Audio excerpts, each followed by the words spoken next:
তো গাইস প্রথমে টিকটক ভিডিওতে দেখো, তারপর ফানি কমেন্টস করবো। Let's go. পরিচয় দেওয়ার সময় নাই, তোর বড় ভাইদের জিগা কিং জং কিডা। That money in the bank machine. Play that motherfucking gangsta shit. Shoot these motherfucking saviors. Or production বাংলাদেশে কিভাবে? কোরিয়া থেকে বিফিন দিয়ে আনছে। अच्छा ठीक है। কোরিয়ান বিস পাইছে রে। কিং জং জনে সিং। কিং জং মনে হয় বাংলাদেশে এসে ডাউনলোড করে গেছে। सब क्या देखना पड़ रहा है। अच्छा है मैं अंधा हूँ। বড় অদ্ভুত তার পাদের গন্ধ ছিল, নিখুঁত তার অভিনয়, বোঝালো তার টয়লেটের অযোগ্য আমি, তবুও খুব মায়া হয়।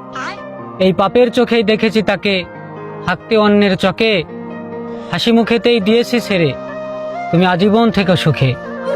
তবে আসলে বলি কি, যদি হাঁকতেই আসো তবে জোর করে হাঁকু, ছেড়ে দিলে পাখি অন্যের সাথে হাঁকবে, হয়তো নিশ্চিত সে সুঝবে।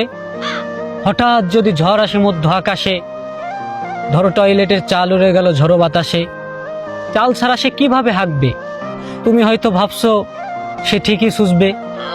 যদি জঙ্গলে পাতলা পায়খানার ব্যবস্থা করে শিকারি, সে কিভাবে তোমার সাথে হাঁকবে ওহে গু ভিখারি? তাই পাতলা পায়খানা রেখে বাজি, তাকে ফিরিয়ে আনো আজি। দেখো সবারই কিন্তু ফুসপাতে ভীষণ ঘ্রাণ, তাই বলে তুমি হারিয়েও না নিজের প্রাণ।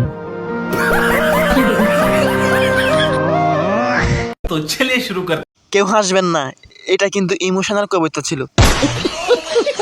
হাগু চন্দ্রনাথ কবিকে আজকে প্রথম দেখলাম। কবি রবীন্দ্রনাথ ঠাকুরের ছোট ভাই কবি হাগু চন্দ্রনাথ ঠাকুর। ভাই আপনি ফরিদপুর আসলে একটা বদনা গিফট করতাম। सब क्या देखना पड़ रहा है। अच्छा है मैं अंधा हूँ।